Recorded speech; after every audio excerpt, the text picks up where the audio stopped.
Welcome back to the Against All Odds, the Less Than 1% Chance podcast with your host, Maria Aponte, where we will hear stories of incredible people thriving against all odds. And my hope is that we can all see how life is always happening for us, even when we are the less than 1% chance. Hey, welcome back to Against All Odds, a Less Than 1% Chance podcast with your host, Maria Aponte. I am so excited to have you guys back for another amazing conversation. I'm going to introduce really quickly our guest so that we can just jump into this chat because I know that it's going to be amazing. So this is Terri Kozlowski. Very good. Oh, yay. She is an author, speaker, and life coach who turned a story of childhood trauma, abandonment, and fear into one of awareness, empowerment, and purpose. A proud Native American from the Athabascan. Thank you. I'm so excited that I even got that. Terri grew up in poverty and faced years of silence before finding courage to share her truth. Her journey from survival to self-trust led her to write Raven Transcending Fear and Soul Solutions for Awakening Awareness. And now she helps others transform their pain into strength, live authentically without fear. Welcome to Against All Odds, Terri. I am so excited to have you here today. Thank you very much, Maria. I'm excited to be here. Yeah, so give us a little bit of background. What is your Against All Odds story, and how have you gotten to where you are today? So,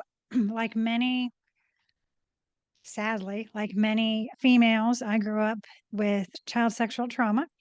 It occurred when I was 11 years old, and it was allowed to happen by my mom. My mom instigated it. And what I mean by that is she was an alcoholic and a drug user, and she sold my innocence to three men for drugs. After that, she disappeared for 3 days, left me and my baby sister alone. And during that period of time, my sister was drugged. She's 11 months younger than me. She was drugged and slept for 3 days. When she woke up, she was hungry. I fed her. And then my mom showed up like nothing had happened and sent us off to the grocery store. And when we came back, she had her suitcases out on the front stoop because we were visiting my mother for summer break. This was in the early 80s. My dad had custody of my sister and I after the divorce. He was the first man in the state of Maryland to gain custody of two small girls. Oh, wow. It was unheard of in the late 70s. And so we were visiting my mom. She put our suitcases on the front stoop, said it was time for us to go home, went inside, locked the door. And my sister and I are now standing on the streets of Albuquerque, New Mexico, 3,000 miles away from my dad. And my sister starts crying. And the last thing my dad said to me before we went on this trip was that I was supposed to take care of my baby sister. That clicked inside my head.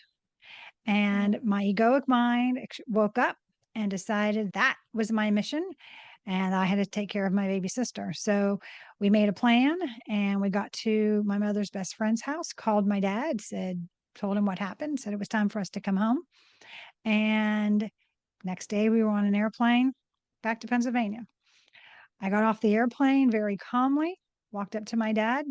And again, this is the early 80s. I said, Daddy, we need therapy. I'm 11. I shouldn't know what therapy is, but I had presence, an unknowing presence that something bad happened. Back then, at 11, I didn't know what sex was. Okay, that we did not have the talk about sex in the early 80s when you're 11. Yeah. So I didn't know what sex was. I didn't know exactly what happened. I knew it was bad. I knew it wasn't my fault, and I knew I needed help. Yeah. So my dad got me into therapy. They did not know what to do with me.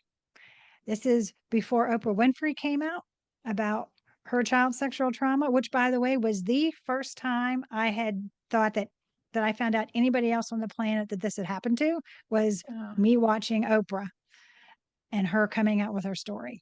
Goosebumps. So Up until that time, I believed I was the only person on the planet that happened to, because this was something that was absolutely not talked about. And I was very terrified of everything. If you can't trust your mother, who can you trust? Yeah.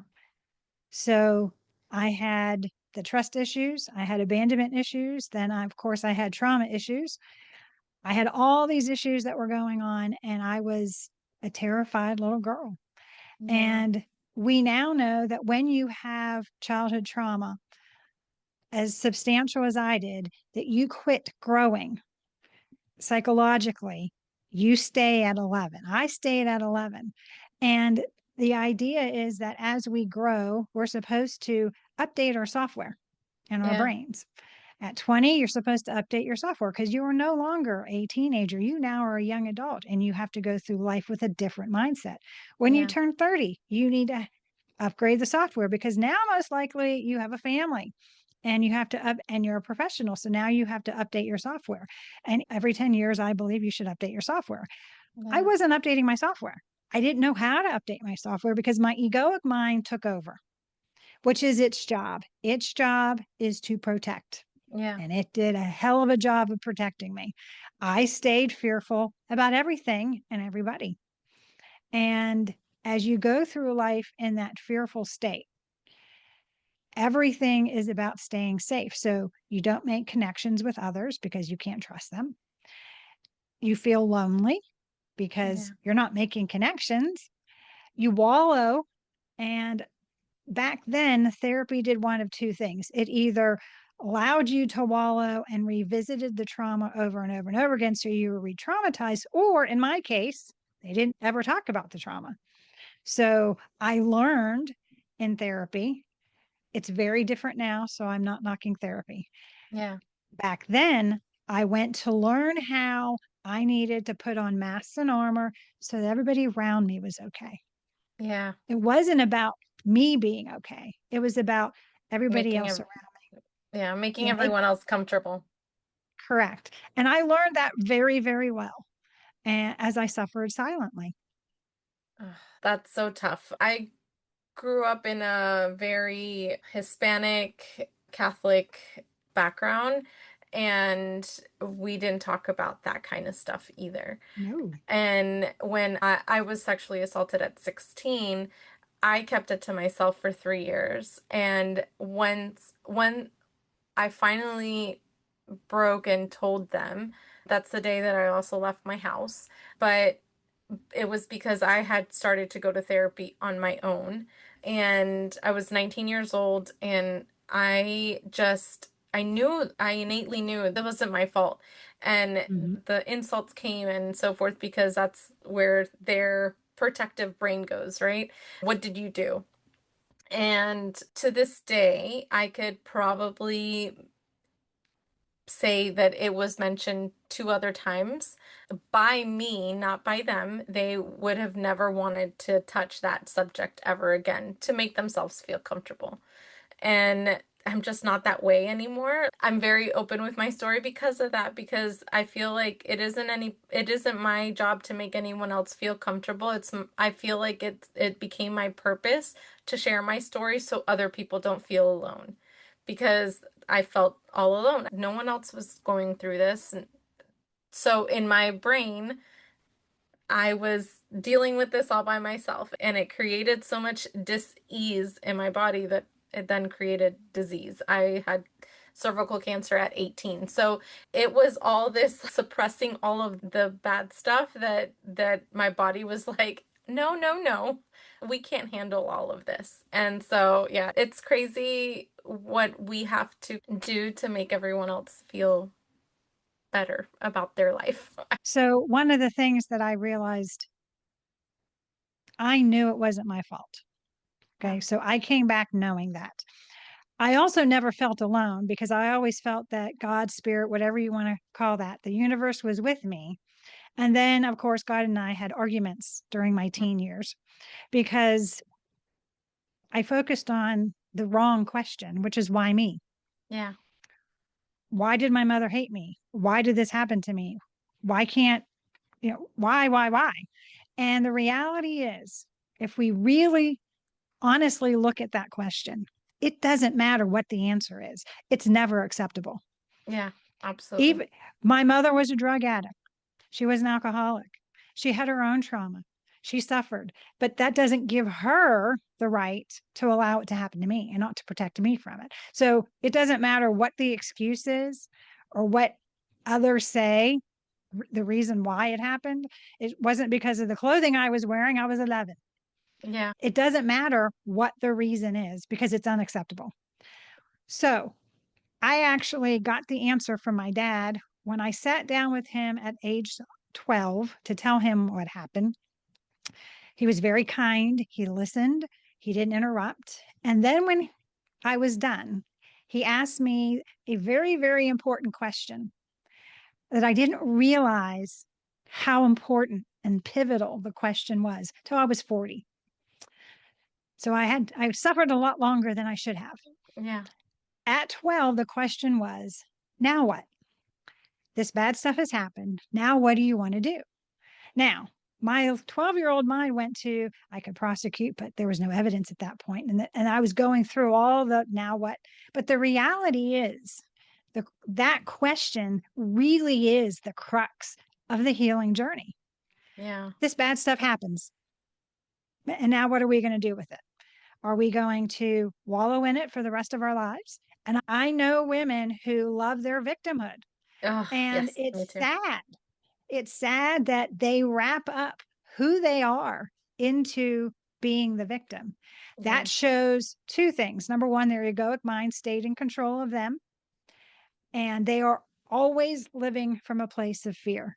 Everything in life is to protect themselves from that fear, which, by the way, they never release because they're always responding from that place of fear. Yeah. So that's option one.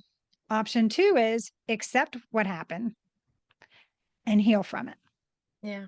Learn from it to find out what that trauma you're meant to do with it. So Yeah. for me, it was, I had always been vocal about something bad has happened to me. Now, Hmm. I may not, when I was 11, 12, 13, 15, 17, 18, may not have said exactly what it was, but I let people know that something bad happened because I knew that I had triggers. One of my triggers was if you came up behind me and tapped me on the shoulder, I came around with a fist. Yeah. I didn't want to hurt anybody. So if you were my friend, I would let you know, hey, I had something bad happen to me. I get a little antsy. I get a little anxious. Please don't tap me on the shoulder. Just holler my name and I'll turn around and we'll be fine. Because I Yeah. don't want to hurt you. I don't want to react poorly to something that scared me when it was not your intention, because I know you're not going to try to hurt me. Yeah. I was upfront about it always. Every male relationship I had, I was very upfront about it because they always want sex of the relationship. And that wasn't happening because Yeah. I didn't like it. I didn't like being touched. So that was always an upfront thing that I talked about. I was sexually abused, so we're not going there. And either we Take it or continue leave it. dating or we Yeah. didn't. But Take it or but leave it. that I was very upfront at all times about it because for me, I was trying not to live from a place of fear, even though I was. Yeah. Part of telling people what happened, I learned early on was it in the 80s, they didn't know what to say or how to react to me. So what happened? They left me alone, which Yeah. is ultimately what at that point I wanted in my life was to be left alone and not have all these questions and all of this. So I was pleased that everybody left me alone. And as I moved through and understanding the healing journey, I realized that I needed to not make people comfortable with it, but let people know that I was okay with it.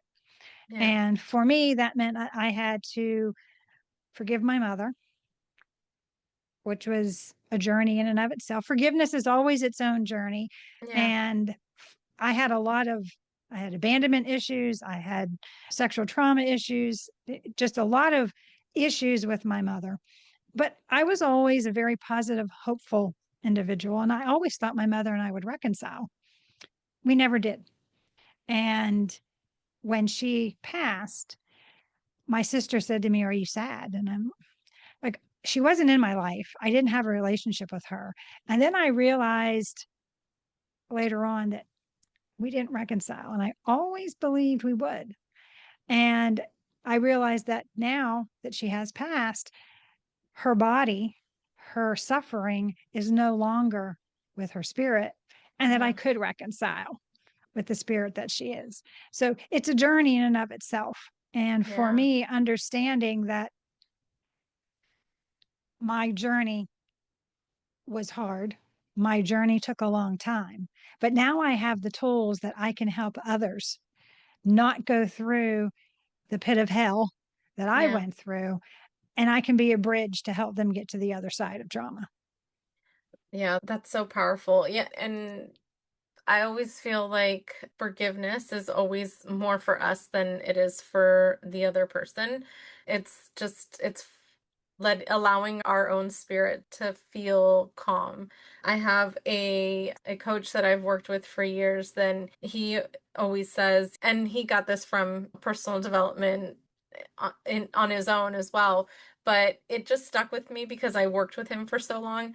And he says life is always happening for you and not to you. You just have to Mm-hmm. find that purpose behind it. I used to always say everything happens for a reason, and I don't say that anymore. I feel like everything has a purpose because I don't think that there should be a reason that you were sexually abused at 11. Correct. But I feel like regardless of what we went through, we can find a purpose behind it and go from there. And that I felt Absolutely. I feel that to deepen my soul, and Hmm. part of the reason that I've created this podcast has been because of that, because I found purpose in the things that I've gone through, and I wanted to highlight other people that have gone through difficult things and have been able to heal and grow from it, and see a different side of it. So I love that you said that. So you obviously faced incredible adversity in your life. What was that turning point when you realized that your story didn't define you, but could empower you? Like, what was that defining moment? When I realized that for me, the forgiveness process with my mother and me wanting to be a good mother. So when I got pregnant, I was 20 when I got pregnant. My son was born when I was 21. I knew that I had codependency. I knew that my way of relating to others was not the best way to relate to others. I knew I attached in a unhealthy way because when I did attach to somebody, I really attached to them because that meant that there was something about them that made me think I could be safe for a little while. Yeah. So there wasn't a constant fear. So I really attached. I really clung to people. And sometimes it's very unhealthy. So when I got pregnant, I realized I was codependent. And right about then, Codependent No More had come out. And I had gone through, I read the book and I was working through the workbook. And I must have needed more time because I was pregnant for 10 months before my son was born. And had thought I did a lot of really good work in understanding that I did not want to pass on any generational trauma to my son. And my mother had generational trauma. She was sexually abused. Her mother was sexually abused. It was stopping with me. Yeah. So I was making sure that was occurring. So I took the responsibility. And this is where those who stay in victimhood, what they don't do. I didn't take responsibility for what happened to me. I took responsibility for how I was going to choose to live my life. I could choose to allow the past to always have bearing on my present, or I could say that was the past. I am choosing now how to live in my present and moving forward. And that means taking responsibility for my healing process. It means taking responsibility for understanding when I'm triggered, how I'm triggered, and how to overcome being triggered.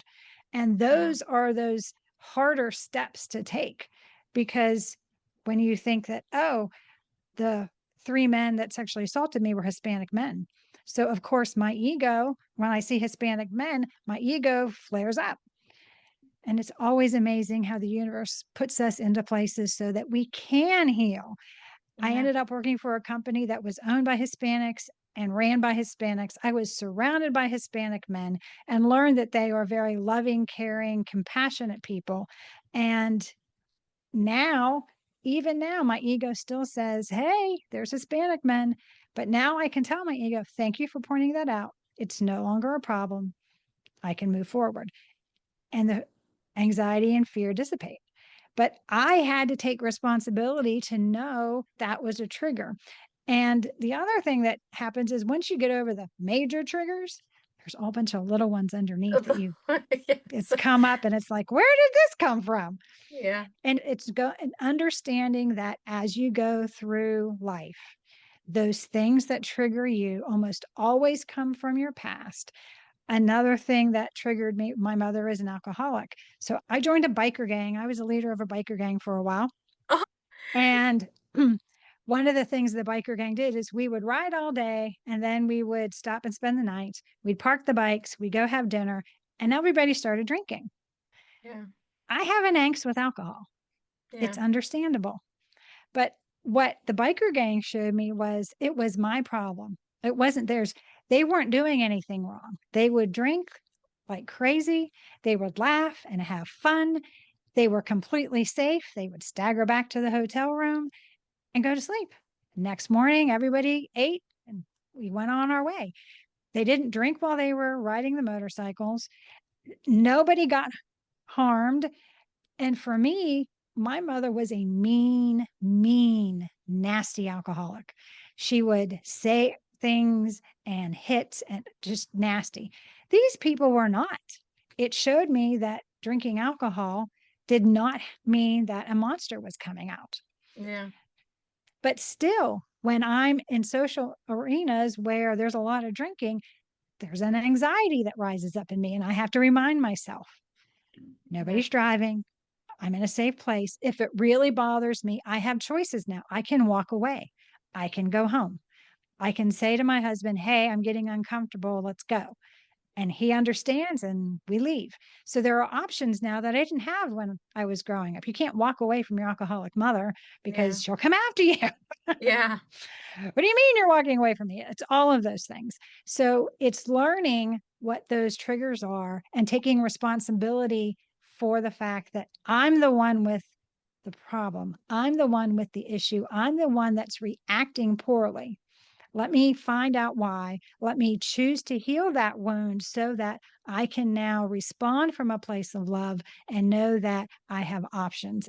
And it's a healing journey that I am taking. Yeah. Wow, that's very powerful because yeah, I agree. It's all about a choice that how we choose to move forward. I remember again, I didn't tell anybody for a very long time, and when I told my then fiance but now ex-husband that I was sexually abused, I didn't want to talk about it. I knew exactly where it happened, right? So it was at a house and the guy put something in my drink so it was I knew exactly where everything happened. Well, for so long, we lived in the kind of that same area and we would cut through that street and I would start like feeling it all inside me like, "Oh my gosh." And because we were passing the house, I would always look and I'm like, "Oh my God, I could feel my body react." Until I was like, I can't do this anymore. I know we're going to visit family, blah, blah, blah. Great. Can we go a different way? I cannot handle this route. And he was so confused. He's like, why? And I was like, because on that street was when I was sexually assaulted. So I don't want to go through that street anymore. And Mhm. so it became like I had I don't know, the innate feeling that I needed to speak up because if not, then I was not going to be okay. And thankfully, I was able to, and he understood, and we would go a different way and not take that shortcut anymore. And I was like, oh, okay. So it wasn't that difficult. But for so long, I just felt like it was something that I just needed to live with that I didn't think that speaking up could make that difference, but it did. And It makes a huge difference. Part of the issue with sexual trauma is that it's a secret. yeah. And either the abusers tell you, shh, don't tell anybody, or we feel ashamed for what Hmm. happened. And let me be very clear about shame. Shame is something that is put upon you by others because they don't want you to tell the secret. Yeah. So when you tell the secret, it releases the shame, number one, but it also, this burden just completely lifts off of you because now it's not a secret anymore. Yeah. Guilt, people confuse shame and guilt. Guilt is an internal feeling caused by something that you did wrong. And you know it was wrong and you feel guilty for it. But shame is always put upon you by somebody else or actions by somebody else. So don't get the two confused, especially when it comes to trauma. So for saying the secret releases that shame. And want to point out something. So the abuse occurred in New Mexico. My family lived in Pennsylvania, and I had never gone back to New Mexico. And then my husband started talking about retirement and wanting to live in New Mexico. And I'm like, this will be interesting. So we decided to take a vacation there.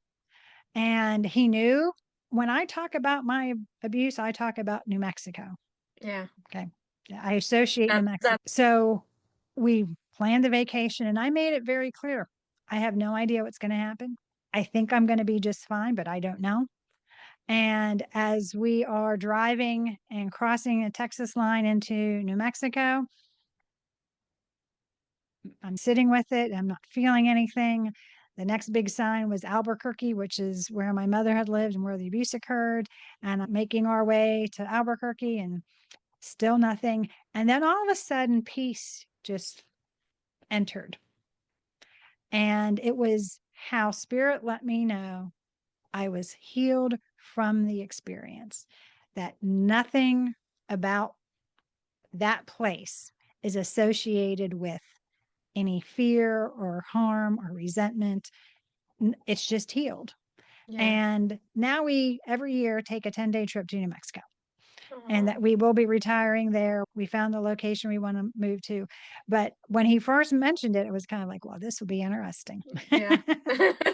Is this going to trigger something? Yeah. And if it did, then you understand that maybe Hmm. that's just not the time. And Correct. yeah, it's being very open to just allowing your body to feel what it needs to feel and honoring it, honoring the place where you're at. So, in what ways or how did fear show up in your life, and what did the process of transcending it really look like for you? So you had said that the anxiety and fear showed up in your body for suppressing it. Hmm. That's what happened to me too. What I did not realize was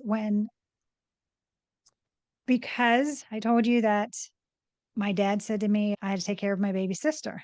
So that flipped a switch in my brain. And that became, I grew up instantly and I was taking care of my baby sister. And through that, I meant that I had to suppress everything I was feeling.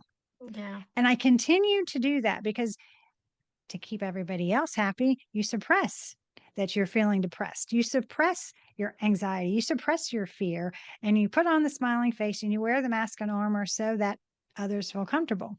Part of it has to do with it makes you feel better to socially interact with others without having all that anxiety out there on the table. But the longer you suppress, so I used to get stomach aches and I was told I had a sensitive stomach. The reality is, I have a stomach of iron, Yeah. and very few things actually upset my stomach, except for the fact that you suppress things too long. So I suppressed it. I did not listen to my body, and I ended up with appendicitis. Still did Yeah. not listen to my body, and my appendix ruptured. So as I'm being wheeled off into emergency surgery, it was very interesting because I'm in the pre op. And the doctor said, your appendix ruptured. I'm like, yes, I know. We need to take a pregnancy test. And I said, I'm not pregnant. I'm on the pill. And she, no, no, no. I'm like, fine, I'll sign a waiver. I am not pregnant. No, no, no. I'm like, whatever. So while she's going through this whole thing of me being pregnant or not pregnant, I realized that I'm being forced to stop. Hmm. I didn't stop with the stomach aches. I didn't stop when I was diagnosed with appendicitis. Now I'm being forced to stop. And then because the appendix ruptured, I ended up with peritonitis. And now I'm on IV antibiotics. I'm in the hospital for a week. I'm at home on IV antibiotics for several more weeks. I'm in care from September when my appendix ruptured through December. Oh my I had to gosh. stop. I had to stop and Your deal. your body knows. It's so crazy. So, in this period of time, everything about my life paused. And it was when I realized, okay, I really have to work through the remaining issues that I have with my mother. I have to actually learn and allow myself to grow. I do give my husband great credit because when he and I met, I wasn't quite sure what I was feeling because I had never felt it before. And what it was safety. Yeah. In his presence, I felt extremely safe. And for me, from Maslow's hierarchy of needs, safety is number two. Yeah. If you aren't safe, you cannot grow, period. This is again, when you have trauma at a young age, you stop growing. So I stayed at 11 and all my reactions and my fears. When I realized what was happening with the ruptured appendix and the peritonitis, I realized that I needed to now start the growing process and the healing process. And the day I was released from the infectious disease specialist, he took my hand and was rubbing, we almost lost you. And I'm looking at him like, what? That's how close it was I was dying. I didn't realize that. Nobody had told me I was on the verge of death, but I there was something in me that clicked where I had a soulful response of, okay, it's time to heal. Yeah. Oh, that is powerful because I feel that as well. Same mindset coach has this analogy. It's the feather, the brick, and the Mack truck. And the feather is like life touching you with the Mm-hmm. feather and saying, "Hey, listen up. We need to do this." And you're like, "Ugh, leave me alone."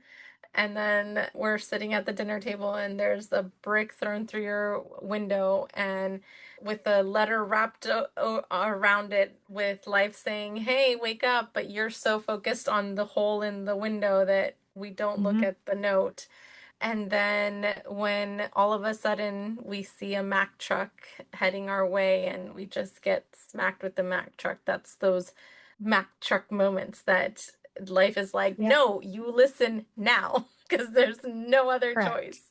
So, yeah, I've had very many of those. I've had a wake up from surgery and the doctor's like, oh, like, deep breath. Oh my gosh, we almost lost you. So I feel like we've gone through a Mm-hmm. lot of similar things Yeah. and it just always blows my mind how that connects. So in your book, Raven Transcending Fear, you talk about finding freedom through awareness. Can you explain what awareness means in this context of healing and transformation? The hardest part of any healing process is the awareness that something is wrong. You can, when you are a victim and you feel victimized and you're feeling all of that, it is comfortable. You know Yeah. what that is. I was a victim for a very long time. And this is where I'm going to give you a new analogy, the thorny blanket. You're wrapped up in this thorny blanket, and the thorny blanket is your victimhood. Yeah. And when you decide that you are no longer going to be a victim and you start to peel off that thorny blanket, number one, you didn't realize there were thorns in it. You just thought Yep. you were snuggled and you were comfortable because whatever the pain is that you're feeling when you're wrapped up in the thorny blanket, you're used to it. So it's Yeah. comfortable and you understand what it is.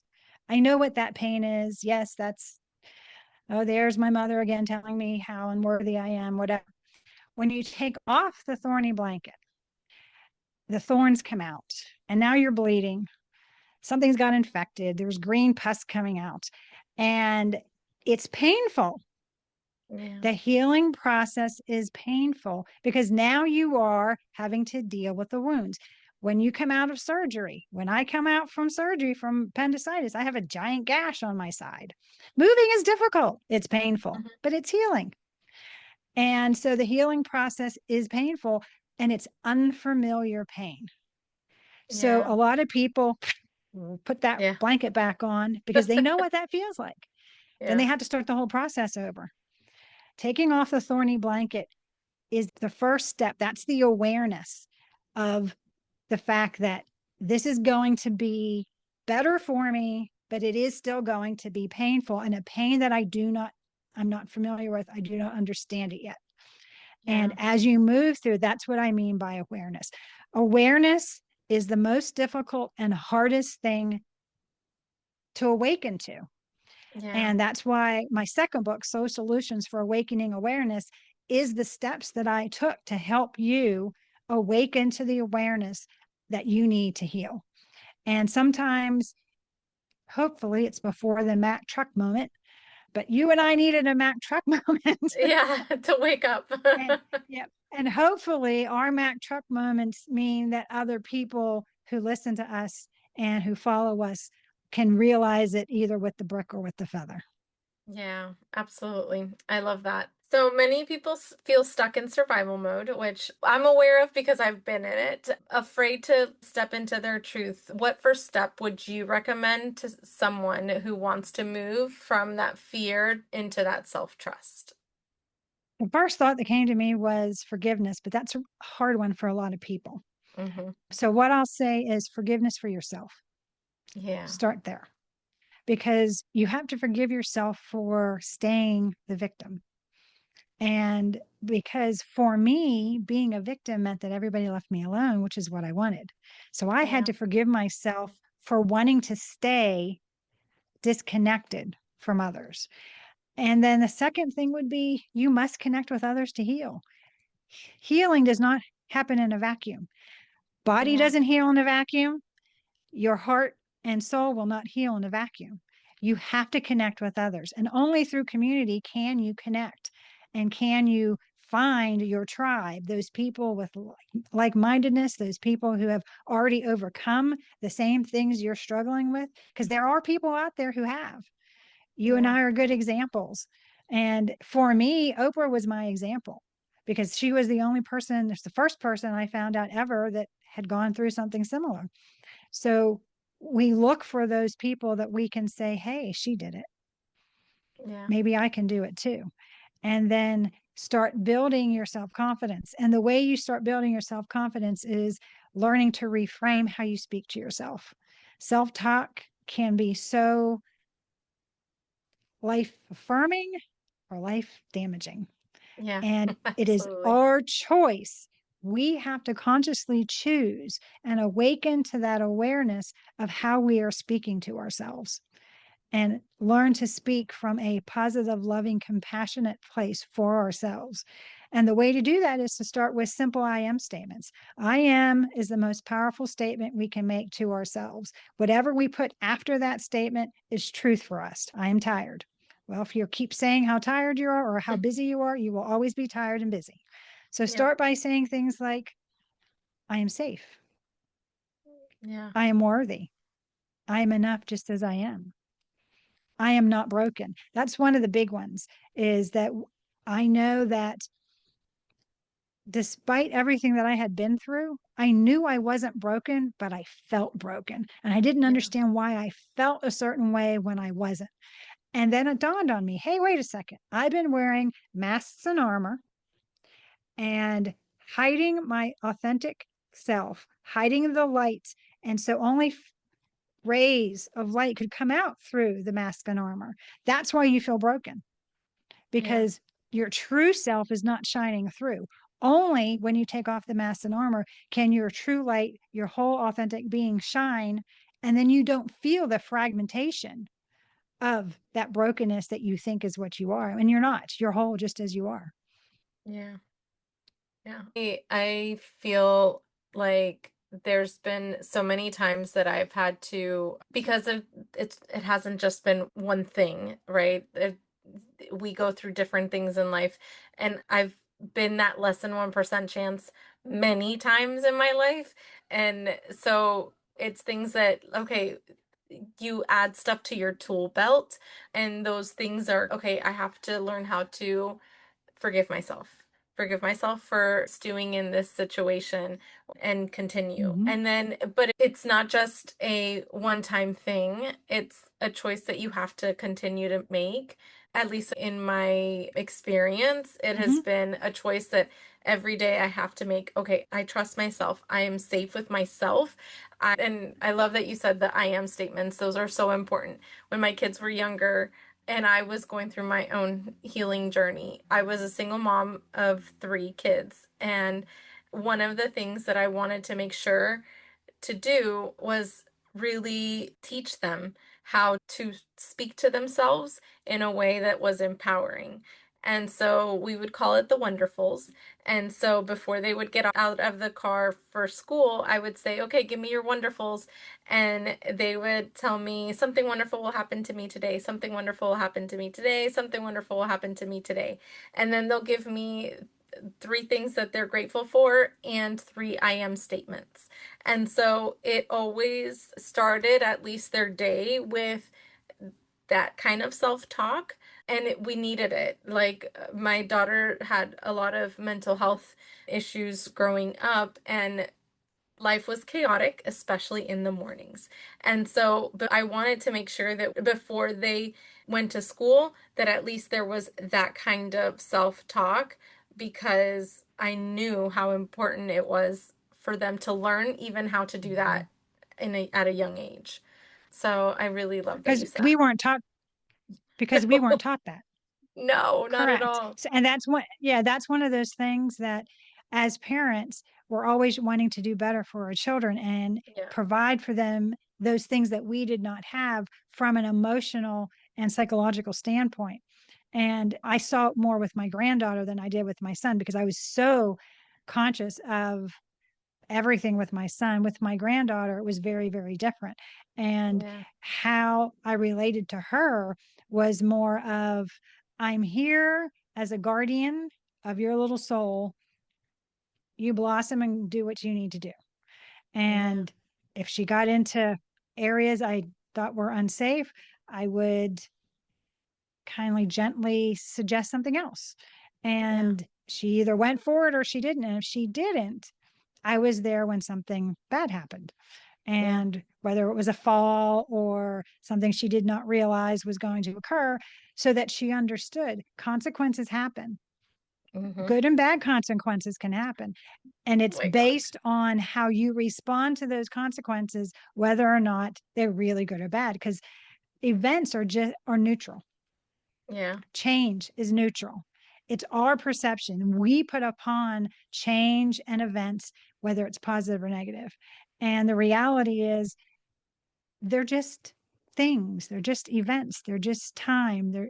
They are neutral, and therefore we can decide to let them stay neutral. yeah. And I did a lot more of that with my granddaughter. I love that. It's so funny you said that. My youngest is 17, and going through 17-year-old girl brain is just wonderful. And so, like about a month ago, she had a situation happen at school, and she got in trouble, and she wasn't able to go to homecoming, and because it was that same week and you were supposed to like stay out of trouble, right? So she wasn't able to go to homecoming, and obviously I took a deep breath before I had a conversation with her, because that's another thing that I wanted to change as a parent. Was I wanted them to always be able to come to me no matter what, because I didn't feel like I was able to do that with my parents, and that's why I kept this to Correct. myself for 3 years. Correct. So I wanted to always make sure that they had that open door policy. And at the same time, I've always told them good and bad choices have good and bad consequences. So I am not stopping you from doing the things. I'm giving you a guideline of the things that probably are not so good, that could get you in trouble, and probably get you in trouble not only with me, but with school or so forth, right? So there's that guide, but I'm not stopping you from making those choices because those choices are yours. I'm here to show you that good and bad actions have good and bad consequences.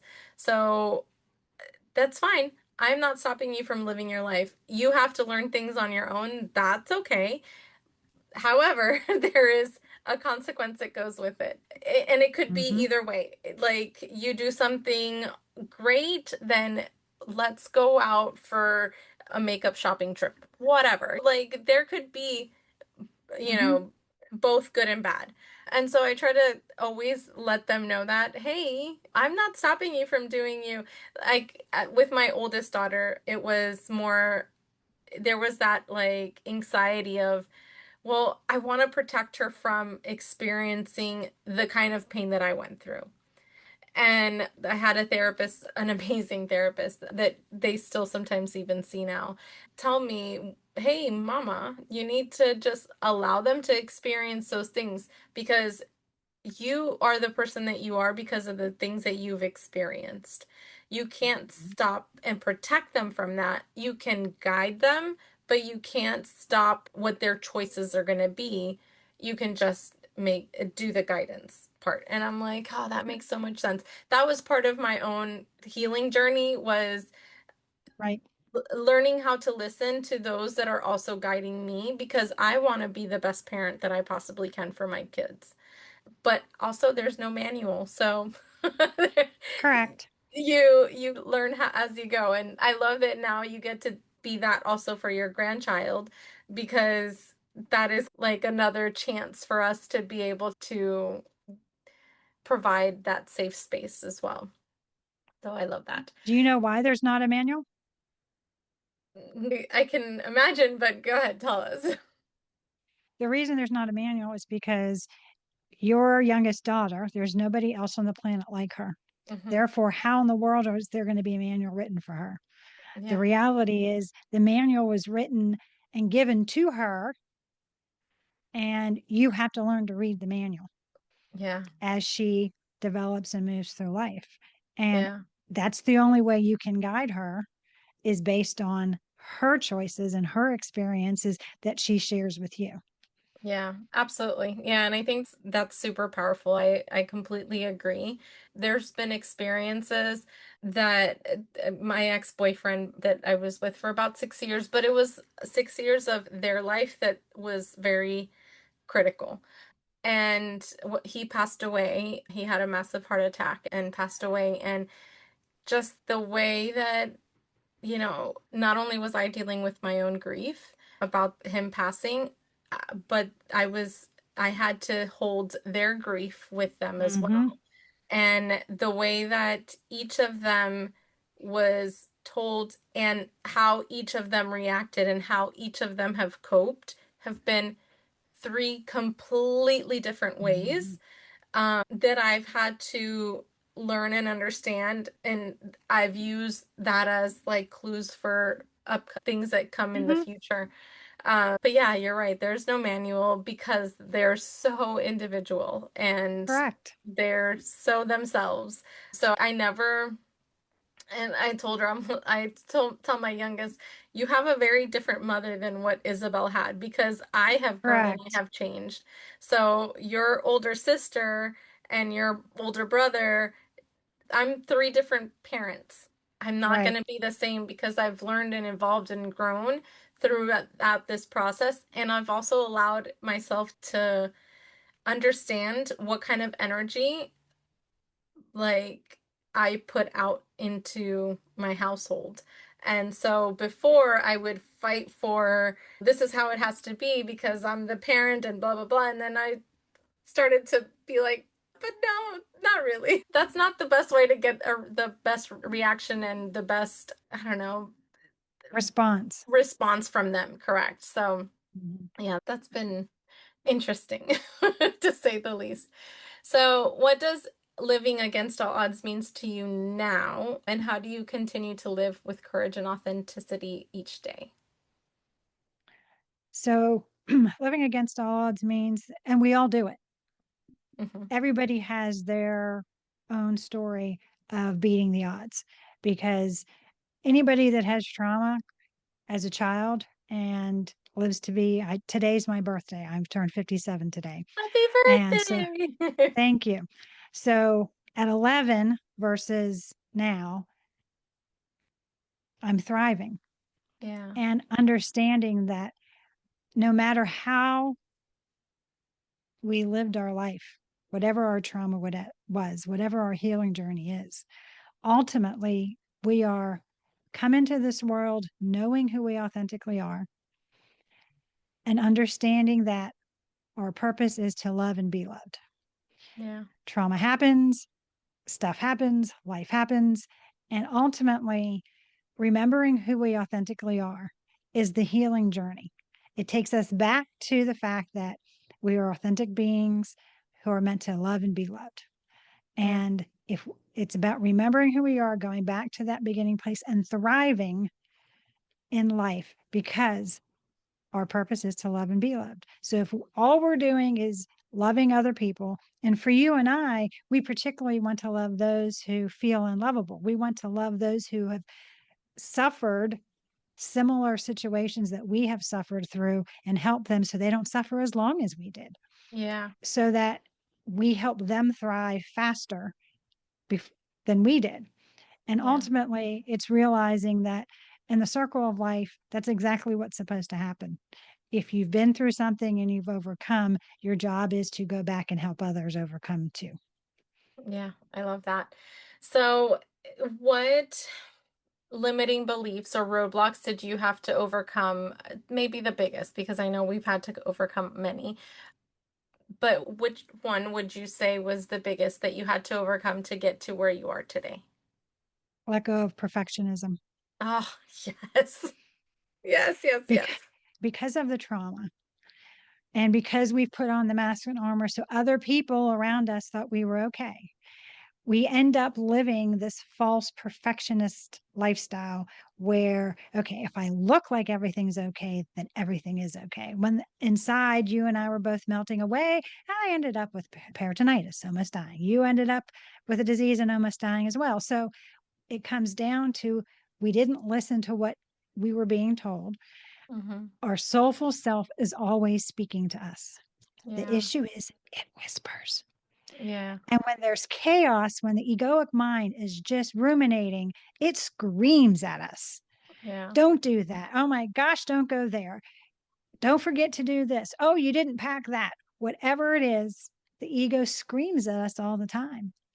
So we don't listen to the whispers of our souls telling us, you're okay, you're yeah, safe, you can get up and try again. yeah, Today's going to be a better day. We don't listen to the soulful whispers of our soul. Instead, we listen to the egoic mind that screams at us.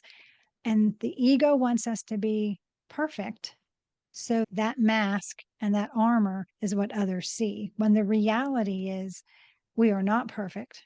And if we accept the fact that we are not perfect and we accept who we authentically are in our state of vulnerability, wearing the masks and armor that we put on so that we could face the world and understand that those masks and armor are now harming us because our true authentic light is not shining through the way it's supposed to.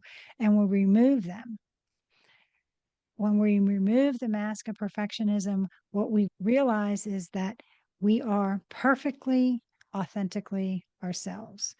I am the most perfect Terri Kozlowski that ever walked the planet.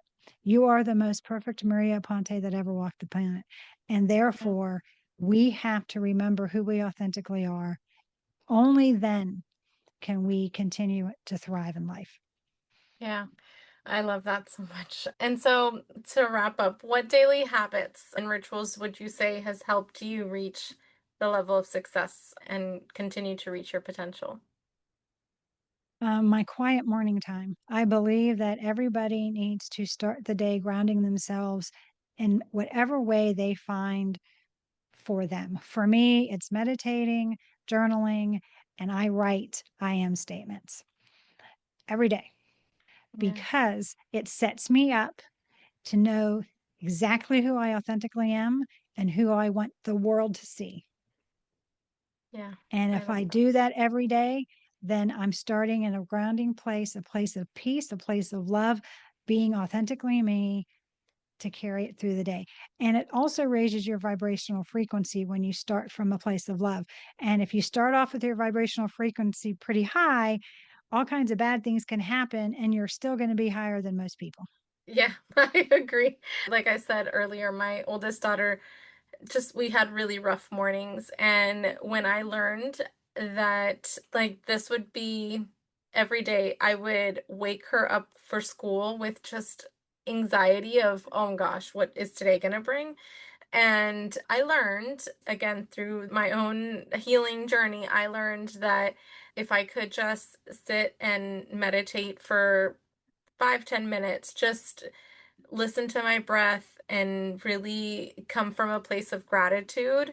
And I started to become a little more strategic, I would say, in how I would wake her up. So if she had to wake up at 7, I would wake her up like at 6:45 and say and give her a choice to wake up now, or I could give her 15 more minutes. And so she felt that she got a choice in Mm-hmm. and woke up still at the same time. So it worked out, but would wake her up with so much more peace and calm and loving energy. And it made such a huge difference when I did that shift that I realized that I just carried a lot of anxious energy when I woke her up every morning. And that would make And things difficult. yeah, children are sponges for our energy. Oh my gosh, Whether yeah. we're positive or negative, they mirror us. That Yeah. is their job as children is to mirror us. So if your child is doing something that you don't like, you need to look at yourself and say, what am I doing that's causing this reaction in my child? Yeah. Absolutely. Oh my gosh, this was amazing, Terri. I really appreciate your story and your vulnerability, and just it was amazing to hear how you've evolved and the growth in yourself and your spirit, and it's beautiful. So Thank thank you. you. Thank you so much for joining us today. Listeners, I hope you got as much as I did from today's conversation. Honestly, it just feels like it always seems to be exactly what maybe I needed and what I feel like we all need. Sometimes these conversations happen and you're like, ah, oh, yes, this is just reinforcing what I need in my life. So I truly hope that you got as much from today as I did. I will put all of Terri's information in the show notes so that you can connect with her.